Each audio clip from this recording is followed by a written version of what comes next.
Assalamualaikum warahmatullahi wabarakatuh. Shalom, Om Swastiastu, Namo Buddhaya, dan salam kebajikan bagi kita semua. Perkenalkan, nama saya Argo Wisesardinanda Arham dengan NIM 1352400 dari Prodi Teknik Informatika.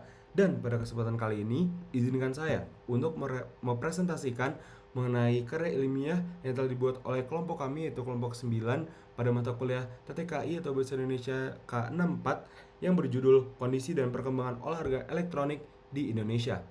Sebelumnya saya akan membahas mengenai apa yang melatar belakangi kami dalam membuat karya ilmiah ini. Dimana seperti kita ketahui bahwasanya perkembangan olahraga elektronik atau e-sports di Indonesia tuh akhir-akhir ini mengalami perkembangan gitu loh.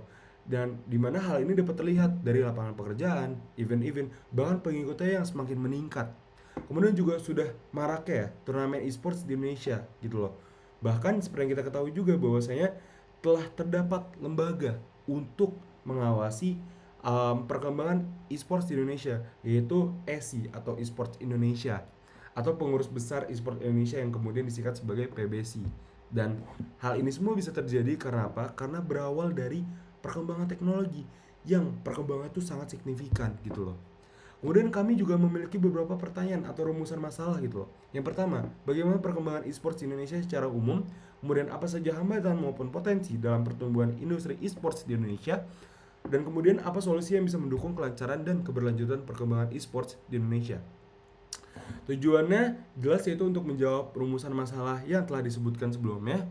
Kemudian metode yang kami lakukan dalam karya ilmiah ini adalah metode deskriptif, di mana teknik pengumpulan data yang dilakukan adalah dengan studi literatur dengan sumber buku, jurnal, dan sumber-sumber lainnya dari internet yang tentunya kredibel.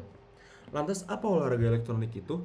Sebelum lanjut, saya akan membahas mengenai apa olahraga itu sendiri gitu loh. Dimana olahraga itu didefinisikan sebagai segala kegiatan yang menggunakan pikiran dan atau raga untuk meningkatkan kebugaran jasmani dan atau kesejahteraan mental.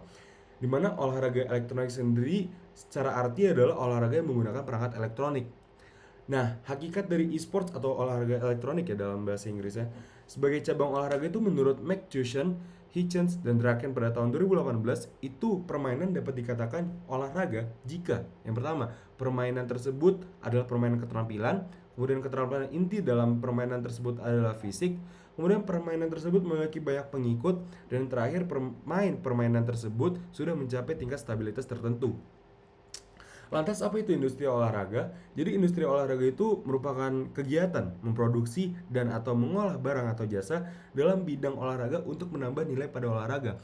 Di mana bentuk-bentuknya sendiri menurut Pitts, Fielding, dan Miller pada tahun 1994 itu bentuk olahraga terbagi menjadi tiga.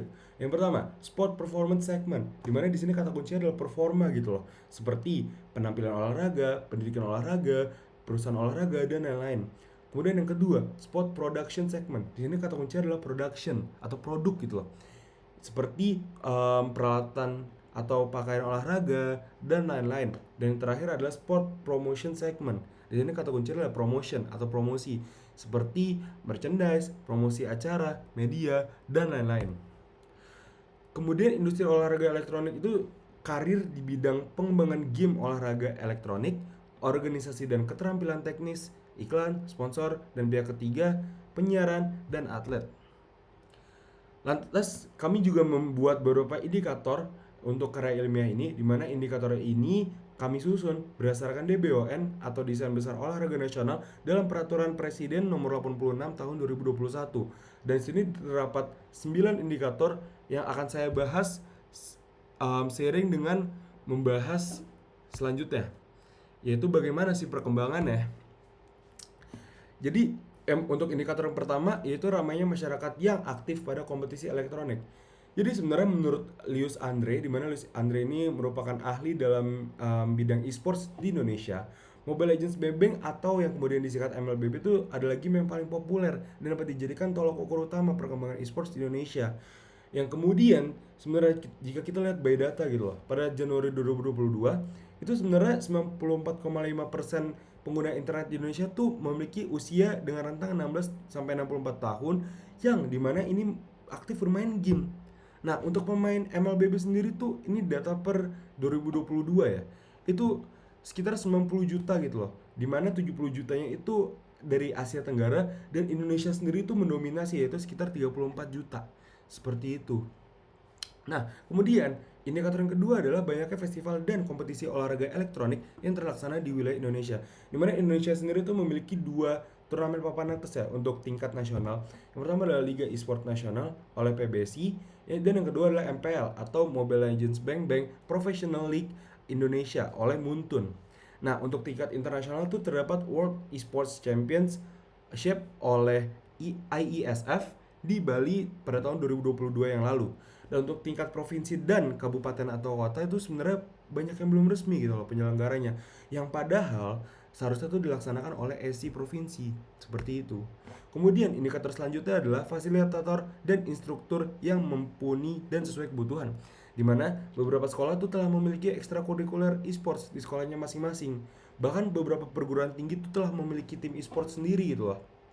Nah, PBSI melalui Garudaku, di mana Garudaku ini semacam komunitas di dalam PBSI ya. Itu mereka tuh menjadi pelatih yang bersertifikasi kepada beberapa sekolah yang memang memiliki ekstrakurikuler e-sports gitu loh. Kemudian indikator selanjutnya adalah pembinaan atau pengembangan atlet olahraga elektronik, di mana pembinaan pada tingkat pendidikan sekolah kan sudah saya jelaskan ya sebelumnya. Nah, tapi pemerintah sebenarnya belum punya pembinaan atau pengembangan atlet-atlet untuk kelas amatir gitu loh. Nah, kalau untuk tingkat tertinggi sendiri tuh sebenarnya Indonesia sudah punya pelatnas ya atau pelatihan nasional. Namun Indonesia tuh sebenarnya belum punya apa ya semacam wadah lah untuk orang-orang yang memang mungkin tidak terafiliasi di dalam tim itu dapat bermain di kelas tingkat tertinggi lah seperti itu, kelas profesional seperti itu. Kemudian indikator selanjutnya adalah pembuatan sarana dan prasarana pendukung olahraga elektronik. Di mana untuk sarana dan prasarana untuk multi event itu sebenarnya sudah cukup mumpuni, tapi hanya di Jakarta. Di mana untuk provinsi lainnya tuh belum tentu terselenggara dengan baik gitu loh. Bahkan pembangunan pusat pelatihan atlet tiap provinsi itu belum dibuat dengan baik juga. Nah, untuk indikator selanjutnya itu adalah gaji, beasiswa, dan pembekalan keterampilan pasca atlet bagi atlet olahraga yang berprestasi. Di mana pada MPL sendiri itu sebenarnya Muntun udah punya regulasi lah untuk gaji minimum lah kasarnya untuk para atlet. Nah, kalau dari pemerintah sendiri itu sebenarnya belum ada em, regulasi yang mengatur hal tersebut gitu loh. Nah, tapi sebenarnya kan para atlet tuh biasanya merupakan sebuah influencer ya, dimana mereka seharusnya mendapatkan sponsor ataupun endorsan sebagai pemasukan tambahan. Nah, kalau buat beasiswa sendiri itu sebenarnya um, untuk di Indonesia tuh belum terlalu banyak. Kebanyakan sih beasiswa swasta ya, tapi kalau misalnya beasiswa untuk kuliah di luar negeri itu sudah cukup banyak seperti itu. Nah, kemudian indikator selanjutnya adalah pengelolaan dalam induk olahraga elektronik yang memuaskan. Dimana sebenarnya regulasi PBSI itu udah ada gitu loh. Bahkan PBSI itu sebenarnya dibuat dari tahun 2020. Tapi menurut Lius Andre, PBSI itu sebenarnya belum punya standarisasi yang cukup stabil. Mengapa? Karena sempat bahwasanya PBSI itu tampak seperti menghalangi MPL untuk berlaga di Indonesia karena dianggap kurang kredibilitas. Padahal MPL tuh udah terselenggara selama 3 tahun. Bahkan MPL tuh kasarnya penyelenggaranya Muntun gitu loh. Dan Muntun tuh kan yang membuat Mobile Legends Bang Bang gitu loh. Nah, indikator selanjutnya adalah pembuatan peraturan perundang-undangan dan peningkatan pada dunia usaha, di mana Indonesia itu sebenarnya dianggap sebagai pasar yang kuat karena berada di peringkat 16 dunia dalam pendapatan di industri e-sports pada Desember 2018 dan terdapat peningkatan-peningkatan lah seiring tahunnya. Kemudian jumlah kontrak sponsor juga mengalami peningkatan lah dari 2016 sampai 2021. Seperti itu. Nah, yang terakhir adalah pembentukan sistem informasi dalam pengolahan data resmi milik pemerintah atau PBSI, di mana pengolahan data e-sport tuh sekarang lagi dalam on progress lah. Seperti itu. Nah, rekap dan kesimpulannya. Yang pertama, untuk indikator pertama tuh sebenarnya sudah terpenuhi dengan baik ya. Yang kedua juga terpenuhi dengan beberapa catatan dan yang indikator ketiga itu terpenuhi dengan baik lah. Yang selanjutnya itu sebenarnya dapat dilihat dari makalah yang kami buat. Namun kesimpulannya adalah sebenarnya sudah cukup baik ya dalam perkembangan e-sport di Indonesia ini, di mana sebenarnya sudah memenuhi 6 dari 9 indikator yang ditentukan gitu loh. Nah, saran untuk kedepannya adalah untuk memperbaiki perihal sarana dan prasarana pendukung di bidang olahraga elektronik, penyediaan kesejahteraan dalam bentuk gaji, beasiswa, dan pembekalan keterampilan pasca atlet untuk atlet olahraga elektronik yang berprestasi dan pengelolaan dalam induk olahraga PBSI. Sekian dari saya, mungkin itu saja. Bila ada kurangnya mohon maaf dan assalamualaikum warahmatullahi wabarakatuh. Terima kasih semuanya.